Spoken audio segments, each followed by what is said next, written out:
वक्फ board में बहुत ज्यादा ये लूट खसोट है। वक्फ बोर्ड का ही मुकदमा एक ऐसा है देश में जो निचली अदालत में नहीं जाता है। हाई कोर्ट सुप्रीम कोर्ट में जाएगा लेकिन निचली अदालत में नहीं जाएगा। यह सिर्फ ट्रिब्यूनल में चलेगा।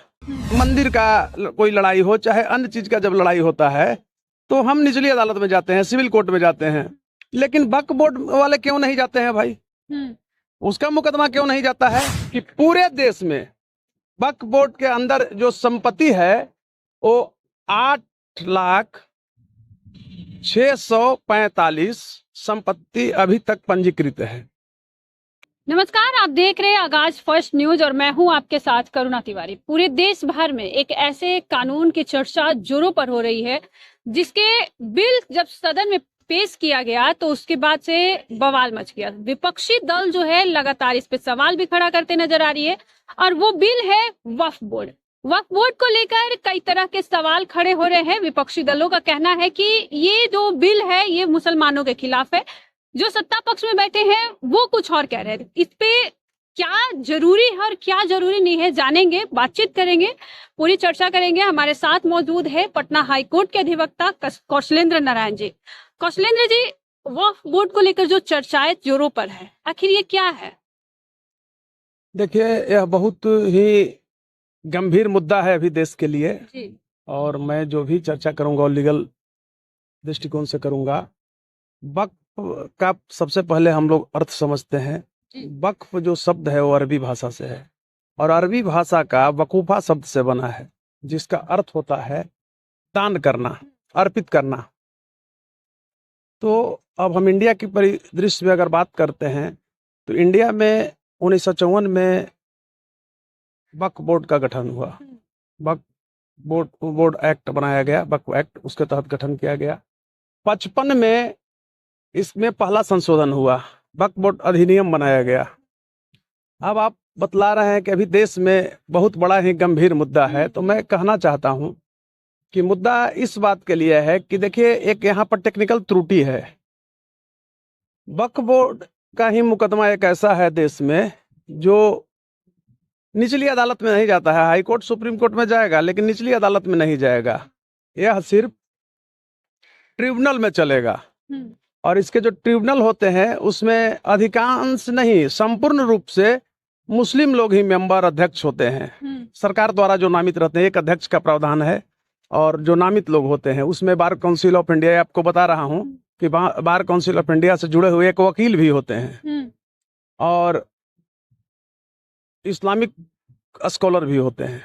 इसमें कहीं कोई दो मत नहीं है। लेकिन लड़ाई जो देश में इस समय है, आप जान रहे हैं, हम और आप सारे लोग वाकिफ हैं कि राजनीति हर चीज से जुड़ा हुआ है।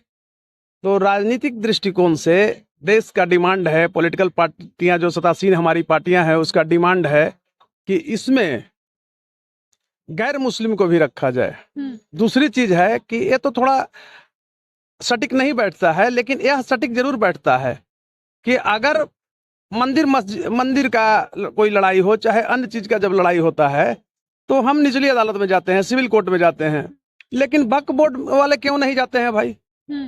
उसका मुकदमा क्यों नहीं जाता है? होता है क्या ना कि कोई मुकदमा जब गया तो ये लंबित हो जाता है। अभी आप देखे होंगे कि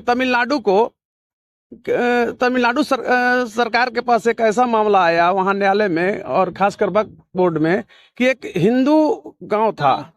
अब वक्फ बोर्ड ने कहा कि ये मेरा ही वक्फ बोर्ड की संपत्ति है। उसके लिए वक्फ बोर्ड में ही मुकदमा होगा, निचली अदालत में नहीं जाएगा। अभी आपको मैं बता रहा हूं, उसको मैं देखा हूं, इंदौर नगर निगम का जो बिल्डिंग है वहां भी है। वक्फ बोर्ड वाले ने कहा कि ये वक्फ बोर्ड की संपत्ति है। विवाद वहां से भी हुआ। आप मैक्सिमम जाएंगे वेस्ट बंगाल में, वक्फ बोर्ड की सबसे ज्यादा संपत्ति जो है आपको पश्चिम बंगाल में मिलेगा। वहां जैसे गोल्फ क्लब है, वहां विल्डसोर होटल है, ये सब वक्फ बोर्ड ने दावा ठोका कि मेरा है, जबकि सरकार के भी ये है, कमेटी के अधीन है। देखिए, लड़ाई इस बात की है, मुख्य रूप से ये चाह रही है वर्तमान सरकार कि वक्फ बोर्ड का मुकदमा जो है निचली अदालत में जाए। ट्रिब्यूनल में क्यों रहेगा? यह न्यायोचित भी नहीं है। सारे धर्म का मुकदमा निचली, एक महंत भी बनना है, एक पादरी बनना है, उसका मुकदमा निचली अदालत में लड़ा जा सकता है, लेकिन वक्फ बोर्ड का मुकदमा ट्रिब्यूनल में क्यों? ठीक है, यह तो न्याय संगत है, लेकिन उसमें सरकार एक नया अपना ब्रेन लगाई है। विधेयक भी पेश किया गया है पिछले गुरुवार को कि वक्फ बोर्ड में महिला, पहले महिला लोग के लोग नहीं रखते थे वक्फ बोर्ड के मेंबर में, प्रावधान नहीं था कि वक्फ बोर्ड में महिला भी रहेगी। और पहले जो एक 21 संख्या था मेंबर का, अब बढ़ा करके उसको 31 किया जाएगा। दूसरी चीज, 95 में जो वक्फ बोर्ड अधिनियम सरकार लाई थी, उसके तहत दिया था कि हर एक राज्य में वक्फ बोर्ड स्थापित होगी, जिसमें बिहार में भी 2 वक्फ बोर्ड है, शिया और सुन्नी। यानी इस समय देश में 32 वक्फ बोर्ड कार्यरत हैं। और मैं आपको बताना चाहूंगा कि पूरे देश में वक्फ बोर्ड के अंदर जो संपत्ति है वो 8,645 संपत्ति अभी तक पंजीकृत है उसके अंदर। हालांकि वो बढ़ता है, जैसे जैसे लोग दान करेंगे तो ऑथेंटिक डाटा देना कठिन है, क्योंकि हम लोग ऐसे मान लें कि 8 से 9 लाख के बीच में पंजीकृत है। क्योंकि आज हम बोल रहे हैं, कल हो सकता है आज ही कोई दान दे दिया होगा। इसमें क्या है कि इस्लामिक कार्य के लिए ये लोग दान देते हैं, जैसे मदरसा हो, मस्जिद बनाना हो, या कोई धार्मिक कार्य के लिए। सरकार कह रही है कि जब हमारे पास आंकड़ा नहीं है अभी तक, ऑथेंटिक आंकड़ा, और ट्रिब्यूनल में जब मुकदमा जा रहा है, तो हम इस पर क्यों नहीं कार्रवाई करें? हम इसको अगर संसद से पास कर देते हैं तब तो निचली अदालत में भी मुकदमा जाएगा। हालांकि 13 में भी इसमें संशोधन हुआ था, तो उसमें और स्वायत्ता दे दी गई है वक्फ बोर्ड को। तो इस बार जो लड़ाई है वो महिलाओं को शामिल करने के लिए लड़ाई है और ट्रिब्यूनल में ले जाने के लिए लड़ाई है। देखिए, मैं एक चीज आपको बताना चाहूंगा कि वक्फ बोर्ड जो है, इसमें अकूत संपत्ति है। आप ऐसे मानिए, मैं एक चीज का यहाँ पर वो कहीं भी संवैधानिक दृष्टिकोण से सही नहीं है कि उसमें मेंबर रहेंगे। भाई, अगर आपका कोई हिंदू का रिलीजियस बोर्ड है तो उसमें आप गैर हिंदू रख नहीं सकते हैं। लेकिन सबसे जो सटीक है केंद्र सरकार की जो पहल है कि भाई सब धर्म का, मंदिर मस्जिद पोप का मुकदमा निचली अदालत में सुना जाएगा, सिविल कोर्ट में। लेकिन वक्फ बोर्ड का मुकदमा सिर्फ ट्रिब्यूनल में क्यों? और ट्रिब्यूनल के बाद इसमें प्रावधान है कि सीधे हाई कोर्ट जाइए और सुप्रीम कोर्ट जाइए। ये न्याय संगत नहीं है, गैर संवैधानिक है। उस समय भी दिया है सर कि अगर वो चीज नहीं होता है, वो लोग साबित हिंदू परिवार नहीं कर पाता है, तो फिर हाई कोर्ट भी खारिज कर देगा। मैं बता रहा हूं ना कि टेक्निकल त्रुटि जो लीगल है, यहाँ पर सरकार की जीत होगी। और सरकार कहीं भी मतलब वो गैर संवैधानिक नहीं है वहां पर, क्योंकि कानून में पारदर्शिता होती है।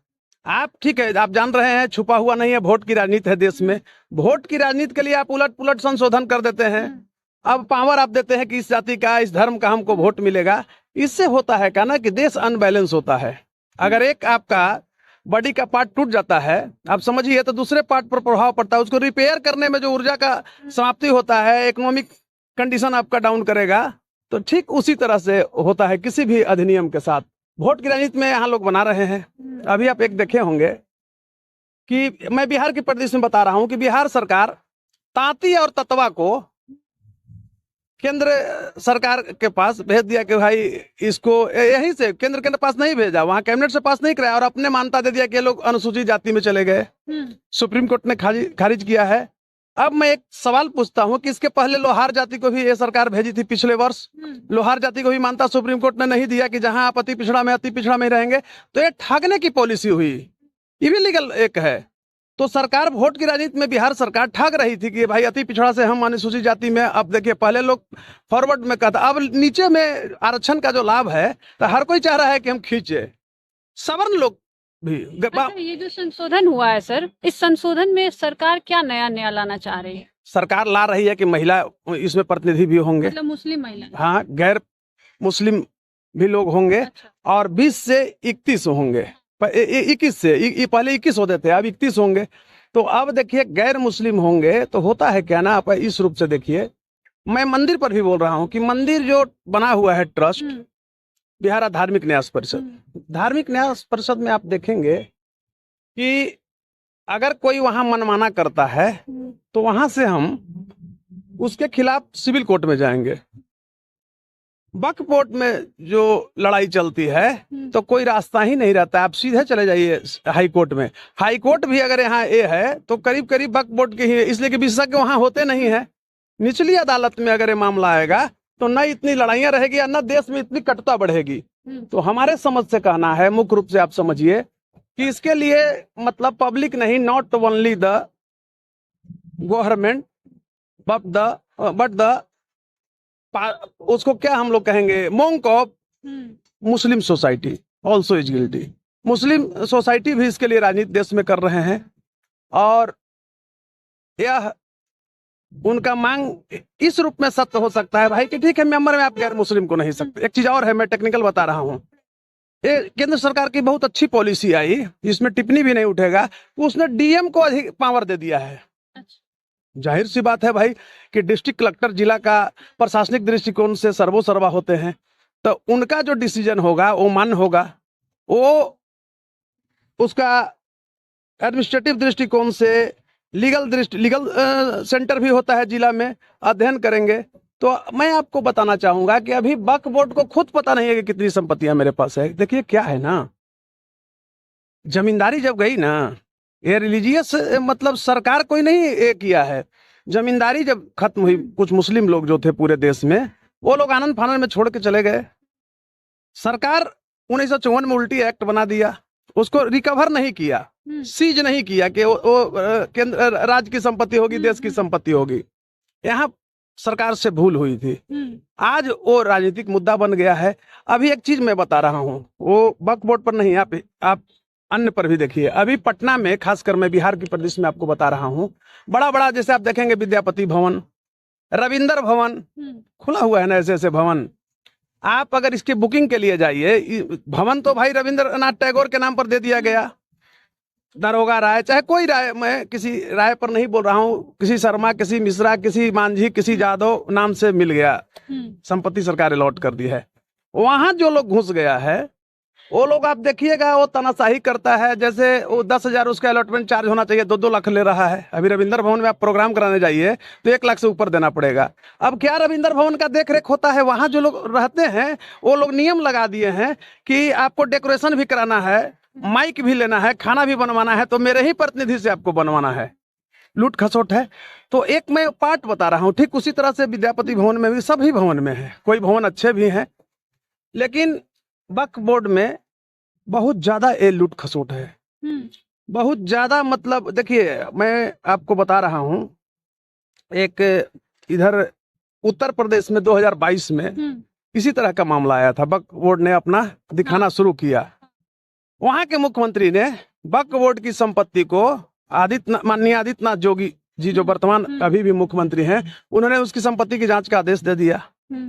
तो जांच का आदेश दिया है, सरकार जांच करेगी, उसमें खलबली की बात क्या है भाई? अगर गलती होगा तो कार्रवाई होगी, सत्य है तो कार्रवाई नहीं होगी। तो मैं आपको कहना चाहता हूं कि यह एक पॉलिटिकल मुद्दा है। पिछले गुरुवार को पेश किया गया विधेयक, क्योंकि विधेयक जब पास होगा तो अधिनियम हो जाएगा, तो उसमें हो हल्ला हो रहा। तो सरकार ने बहुत तरीके से जेपीसी का गठन कर दिया, ज्वाइंट पार्लियामेंट्री कमेटी का, संयुक्त संसदीय समिति का रिपोर्ट आ गया। 2 दृष्टिकोण से केंद्र सरकार यहाँ गेम प्लानिंग की है।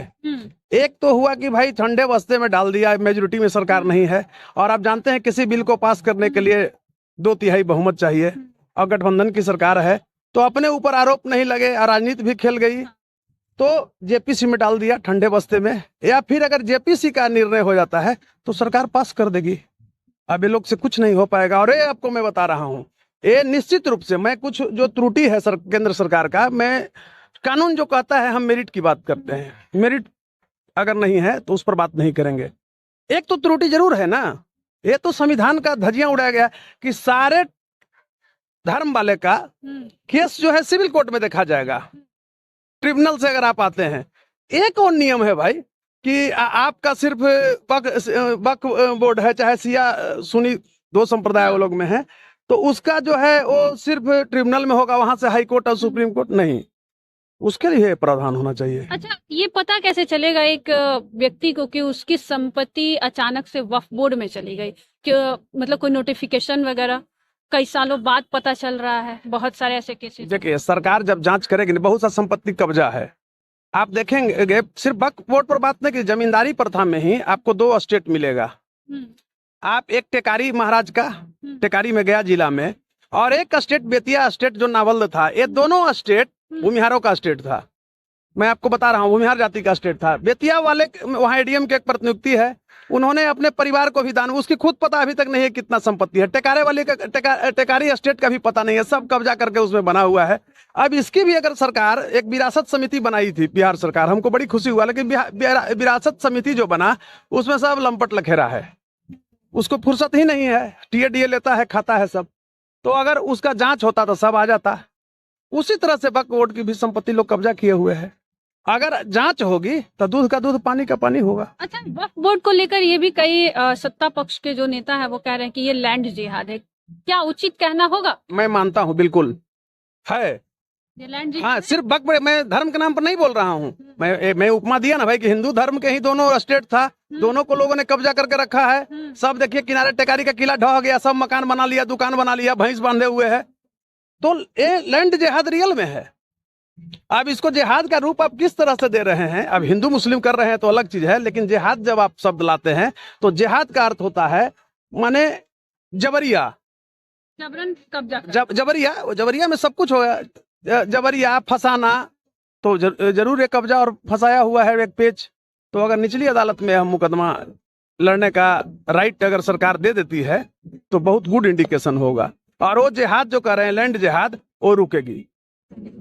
तो देखिए, वक्फ बोर्ड को लेकर लगातार जो है देश भर में चर्चा चल रही है। नीतीश कुमार भी ऐलान कर चुके हैं कि 21 मदरसे बिहार में बनेंगे, जो वक्फ बोर्ड के अंदर जो जमीनें हैं उस पर। अब देखिए, इसे लेकर लल्लन सिंह भी सदन में सपोर्ट करते नजर आए कि वक्फ बोर्ड का जो संशोधन है वो होना चाहिए। आपका क्या कुछ कहना है कि क्या ये लैंड जिहाद है, क्या इसमें संशोधन होना वाकई में जो बहुत ज्यादा जरूरी है? तो आप भी हमारे साथ साझा करें और देखते रहे आगाज फर्स्ट न्यूज।